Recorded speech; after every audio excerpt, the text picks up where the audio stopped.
A man has a choice. I chose the impossible. I built a city where the artist would not fear the censor, where the great will not be constrained by the small, where the scientist would not be bound by petty morality. I chose to build rapture. But my city was betrayed by the weak. So I ask you, my friend, if your life were the prize, would you kill the innocent? Would you sacrifice your humanity? We all make choices, but in the end, our choices make us.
I'm Ken Levine, the creative director of Rational Games, and we're here today to show you a little bit of BioShock.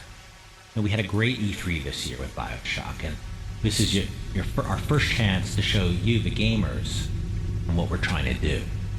Well, what are we trying to do? It's pretty ambitious. What we're trying to do is to redefine what it means to be a first-person shooter. Our goal is to put a stake in the heart of all those cliches you've been playing for years in first-person shooters, the linear corridors, the very static environments, and the cookie-cutter AIs. Now, we understand that's a pretty lofty goal, and it's really going to be up to you guys to decide whether we succeed. But with that said, let's go to the world of Rapture and take a look at BioShock. Welcome to Rapture.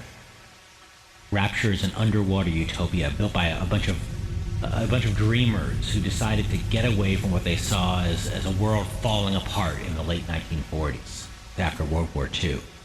They wanted to be free of the threat of governments and the nuclear bomb that hung over everybody's head, and the religious powers that be that tried to tell them what kind of lives to live.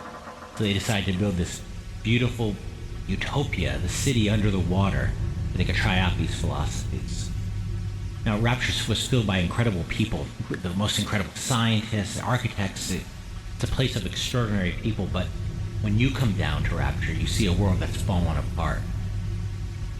One of the things we tried to do is to redefine what AIs can do in first-person shooters, and the way we tried to do that is by giving them unique and incredible relationships that you haven't seen in other games. With that said, let's take a look at one of the first AIs we're going to show you in BioShock. Now, if you step forward, as Joe steps forward here, you'll hear the approaching footsteps of a Big Daddy.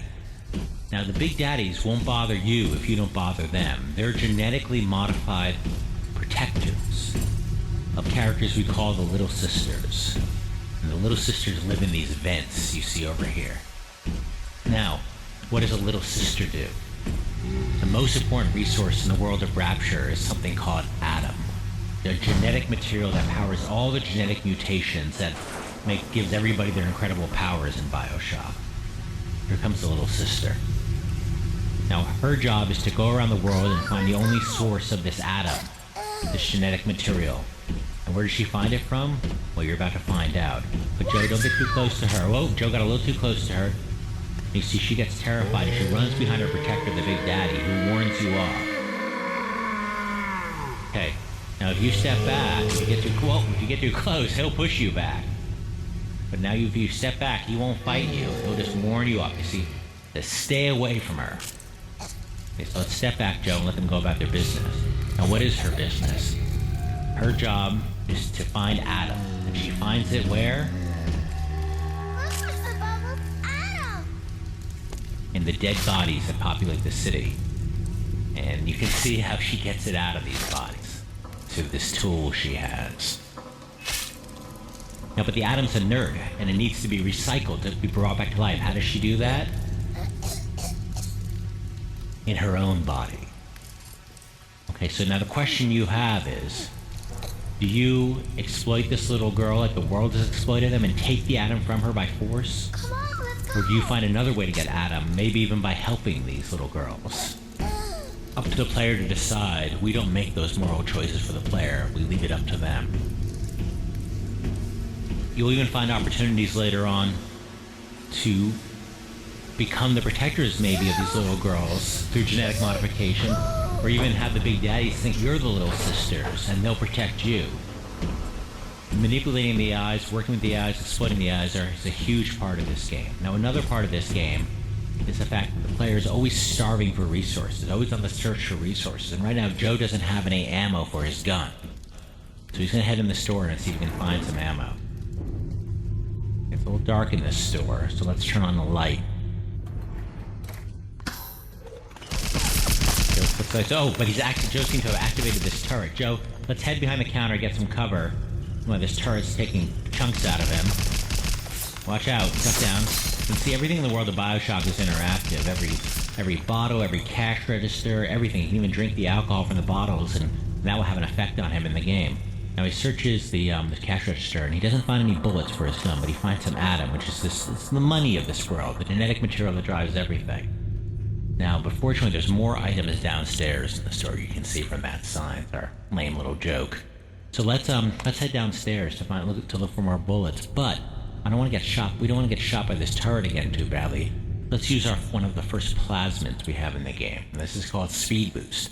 Plasmids are like our X-Men-like genetic powers. And Joe's going to use a Speed Boost plasmid now to move quickly past this turret. So let's activate the Speed Boost, and he zips by without taking a hit. So let's head downstairs.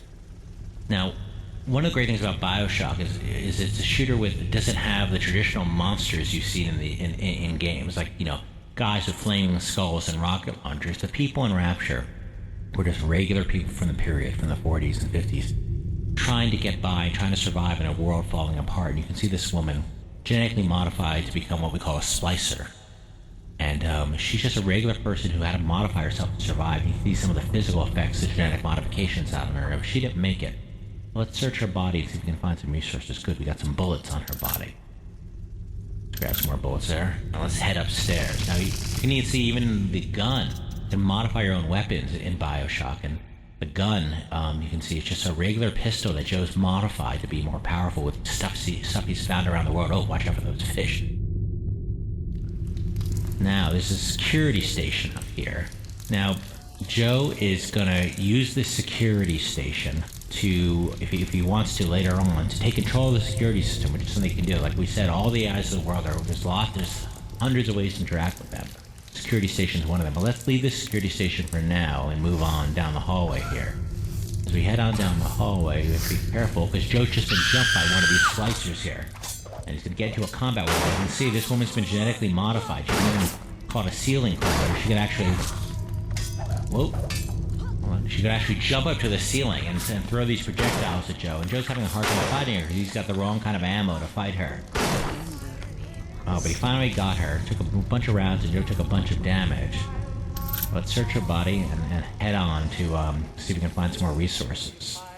We head down the corridor, and there we see a body which may have some goodies on it. But there is a security camera up there. So what do? Lots of options here, like everything in BioShock. It's all about choice, all about options.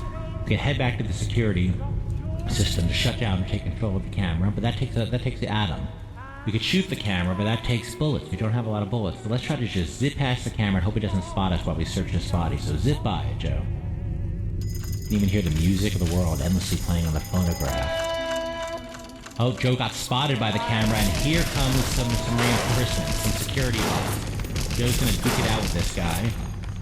I defeated that one, but they're gonna keep coming, so Joe's gotta get back to that security station while he's taking damage here, and use it to shut down the security system. Okay, shut it down, Joe. That cost Adam. But you see, he didn't have to destroy that bot. Now he can actually, if he wanted to, we're not going to do it right now, but he could actually take control of this bot, and it would follow him around and protect him. Let's keep moving. Now we can see Sophia's salon here, a clothing store. Maybe there's some materials in here we can use. Hey, look, on the counter, there's a plasmid. Now, we talked about the plasmids before. We had to use the speed boost before. This is an even more powerful plasmid called Splicer Irritant. Let's pick it up. We're not going to use it right now, but it may come in handy. Head back across the hallway. This bar here, and we can see some bullets in the water on the ground. We'll talk about water in a bit in this game, the role it has. Okay, we got some anti-personnel bullets. It's good, because if we come across any more splicers, those are the right kind of ammo to use against them. Okay, watch. I think I hear somebody. Okay, Joe's about to be ambushed from behind by another ceiling crawler, but now he's got the right kind of ammo to deal with her. So this fight can go a lot more in his way. 2 shots took care of her with the right kind of ammo. Nice, Joe. So search her, get some goodies from her. Let's heal. Let's take a moment, heal up, reload the weapon maybe. Oh, what's this? I think there's a Big Daddy coming. You can hear his heavy footsteps in the hallway. And again, now he's not going to bother us if we don't bother him.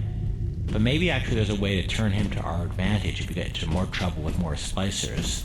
Right now he's just going through the world searching dynamically. It's all dynamic, none of it's scripted. searching for another little sister to help, to escort. Now, another great thing about BioShock is just the open-ended nature of the environment. It's just you can go anywhere. There's different areas of the mall to explore. You can go back and search for more stores. You can go into any of these bathrooms. We're not one linear extended corridor like a lot of first-person shooters are. We want to give players that freedom of exploration. Let's head into one of the bathrooms here.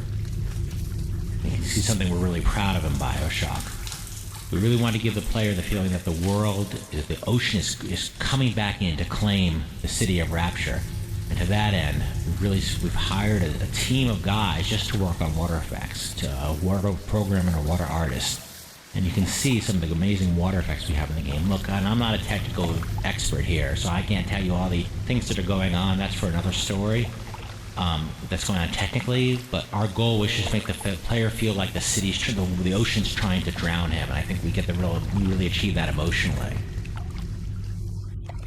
Now you see here is a plasma-quick. Now remember, Rapture's a world where if you're not happy with how good looking you are, how strong you are, how smart you are, even the size of your sexual organs, well, you can change that to the plasma-quick. It's a place to genetically modify yourself on the fly. That's the kind of city this place is. So let's use this machine. We go into it here, and you can see we have the speed boost plasmid we were using before. Let's swap it out for the aggressor irritant we just picked up in the clothing store. Now that may come in handy real soon. So let's head out of the bathroom. We'll head into the mall area. The world's full of things to interact with. There's a vending machine here where you can even buy stuff from. You hear that insane clown cackling. The mascot of that machine. Okay, now here we are in the mall area, and there's the record store we need to go to, but unfortunately, there's a splicer in front of it, and a big daddy and a little sister. Now we can fight all of them, but maybe there's another way to deal with this problem. Let's use the big daddy to our advantage to deal with this splicer. Let's use our new plasmid, called aggressor irritant. Throw it at him, and when she sees him, she goes after him thinking he's you, and they're going to start duking it out. Let's use the distraction to go into the record store, Joe. And they're going to fight it out. It's not your problem anymore. Okay, we're in the record store here. You can still hear them duking it out back there. Now, sometimes when we've done this demo, the fight comes into the record store. I don't know if that's going to happen this time. They're still duking it out. But let's head up the balcony here, and there's the object we've been looking for this demo, that yellow disc down there. Well, we have a problem. We've got another splicer guarding it down there. She's just going about her business, searching that body. And there's another problem, which is a security cam, which is watching the whole scene. Well, we can fight them both, or maybe there's another way to deal with this problem. Let's use another plasmid called security beacon. Let's cast that on her. And now the camera thinks she's you. Remember those bots you had to deal with before? Well, guess what? Now they're her problem, and they're going to start duking it out down there. Meanwhile, you can take out the camera while they fight it out. All your problems are being dealt with by them, by the AIs of the world, instead of you having to fight everybody on your own. Well, let's head down here. Grab that disc we wanted. It gives you a message to help you progress to the level. Now, the guy talking is Sandra Cohen, who's this insane musician who's trapped you in this level. You can see a picture of him on an ad for one of his albums up on the wall there. And one of the things you found out is that he had this woman, Anna Culpepper, killed. You can see her on the poster over there for making an album that mocked his music. Now he's trapped you in this level, and you're trying to get out. But you're about to learn he might have some tricks up his sleeve. You can see he set up an ambush for you. Uh-oh. You're in the dark. And Cohen's sending some trouble. Thanks for taking a look at BioShock. We hope to show you some more real soon.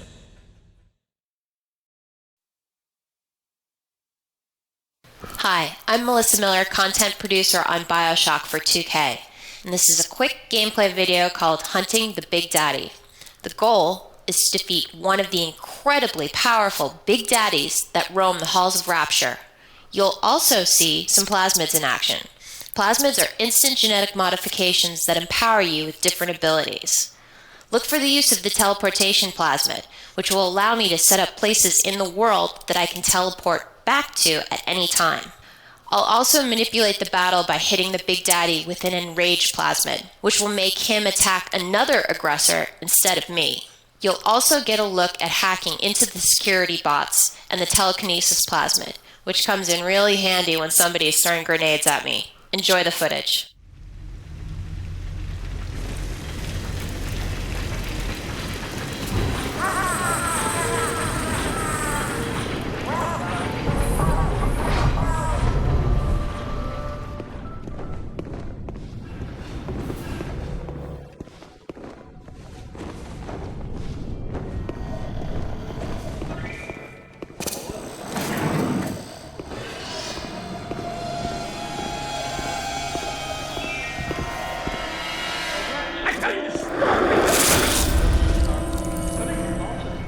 Get away from me! Move by here! Move it!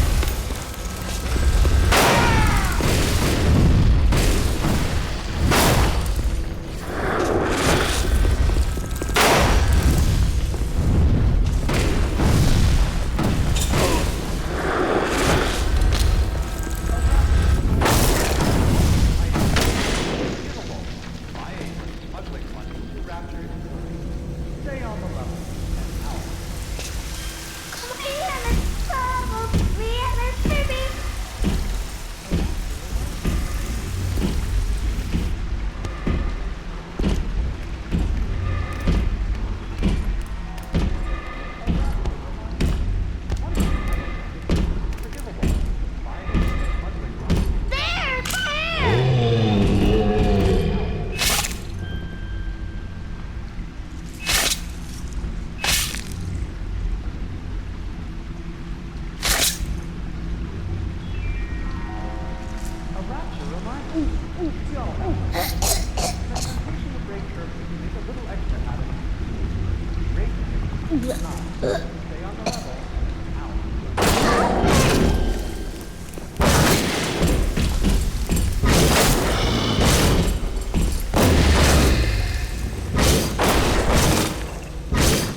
Want from me?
BioShock is a game that lets you make meaningful and mature choices. The grand question remains, will you exploit the citizens of Rapture to save yourself, or risk it all to become their savior?